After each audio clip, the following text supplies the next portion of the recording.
Hi, my name is Chang, and I'm not an American. Not yet. From my name, you might guess that I am part Chinese. And if you are linguistically sophisticated, you might also hear a very slight Spanish accent in my voice. Because I came from Peru. It has been my dream for many years to become an American citizen. And I have done everything possible to make that happen. I have filed all the legal paperwork, studied your history. I eat at American restaurants, like Hooters. I'm staying at the American Inn. But I have gone beyond the minimum effort. I have made every attempt to be the ideal American immigrant. I have American flag tie. American flag socks. And when I'm so fortunate, I wear the American flag Trojan pleasure for her condoms.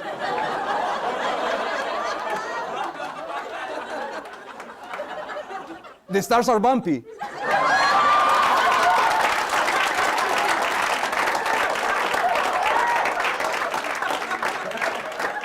Man, I love this country.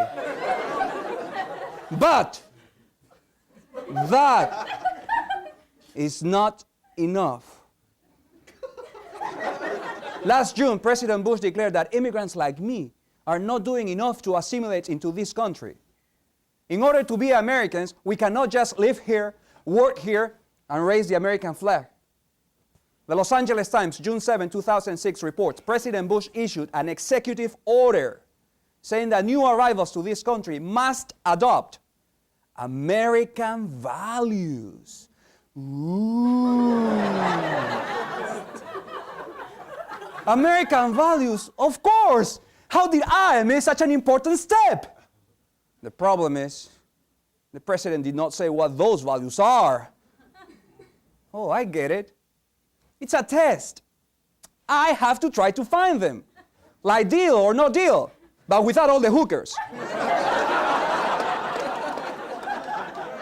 They are hookers, yes? So then,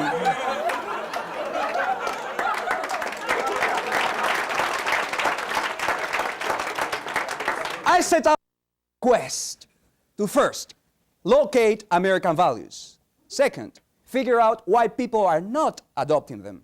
And finally, see how we can help immigrants adopt American values. So, I began my search. And like most Americans would, I Googled it.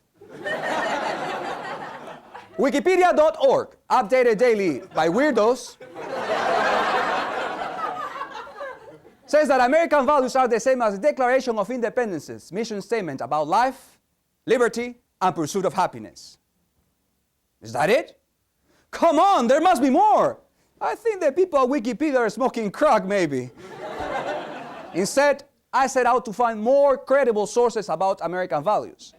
And after going from database to database, do you know what I found? Thousands of articles that talked about American values, but not a single one academic source that actually listed what they are. No joke.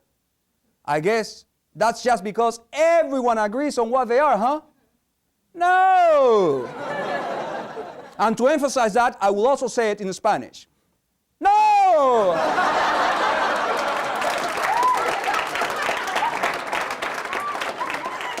The Deseret Morning News, March 13, 2007, reports that in the city of Provo, Utah, American values are considered freedom, family, God, and country. They even have their own contest, where high school students have to write a speech. Actually, their coaches write it for them.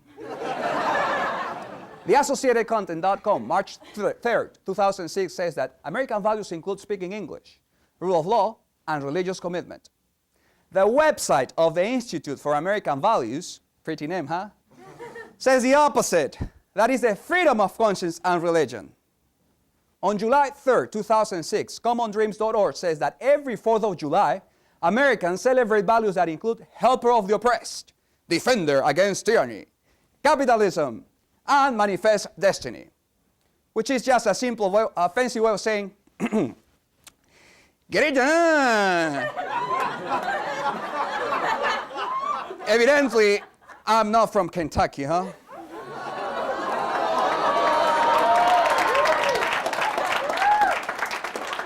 And of course, if you ask the rest of the world, the answers sound a lot different.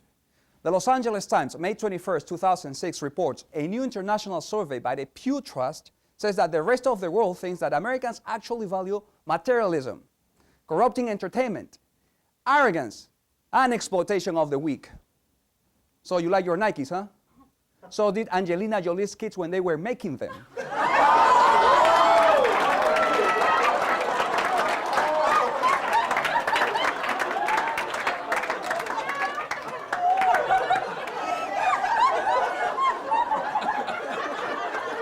This brings me to my second point. Some of the challenges that immigrants have to face while trying to adopt these ambiguous American values. As we have already learned, nobody really knows what they are.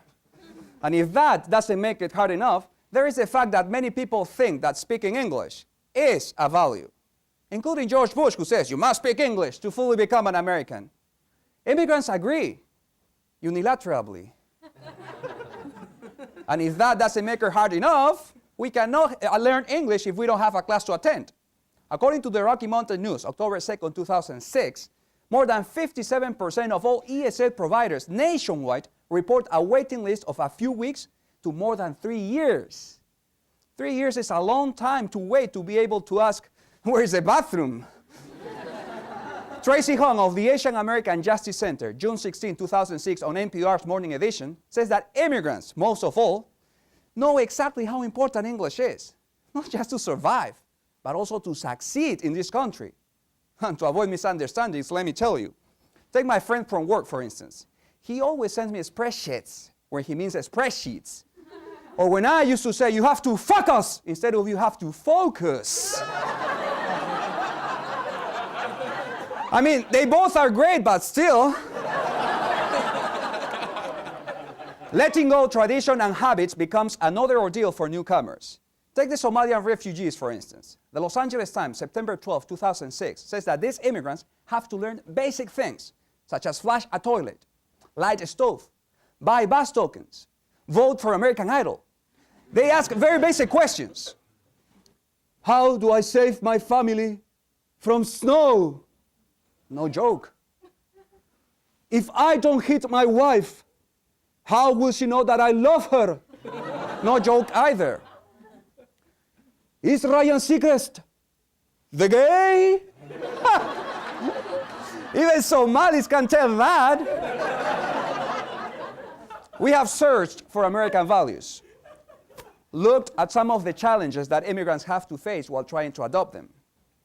Let's see now how we can smooth the process so I can please President Bush. If I don't, I hear his vice president will shoot me in the face. We can start by educating ourselves more on the issue. Sweeping statements like adopt American values seem more like political soundbites rather than helpful advice. And I wonder, how many born Americans would pass the naturalization test? How many amendments are there to the Constitution? How many members of the House of Representatives? How many fingers am I holding up? Notice that a vast array of historic and civic information is already required of immigrants to be naturalized. That is objective information, not something vague like a value.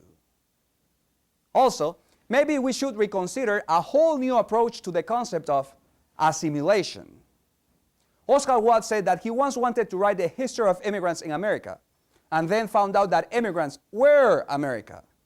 If we ask them to assimilate, we're losing out on what they can bring to this country. Their culture, their tradition, their food, and yes, their values. On a May 24, 2006 interview on NPR's Talk of the Nation, author Bill Hinn refers to this as integration. Because it is a little arrogant to think that in Somalia, they don't pursue happiness, or in South Africa, they don't want liberty, or in Peru, we don't value families.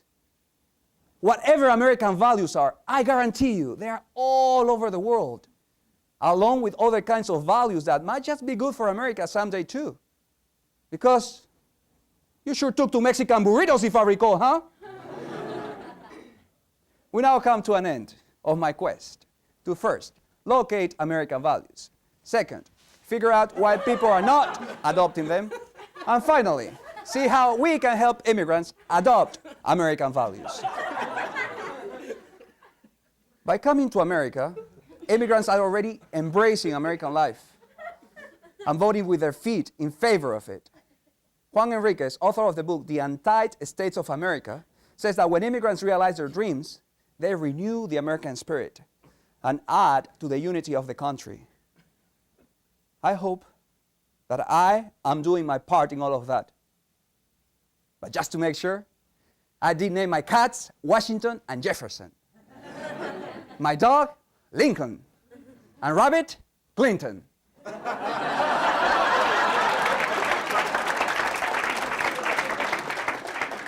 He humps anything.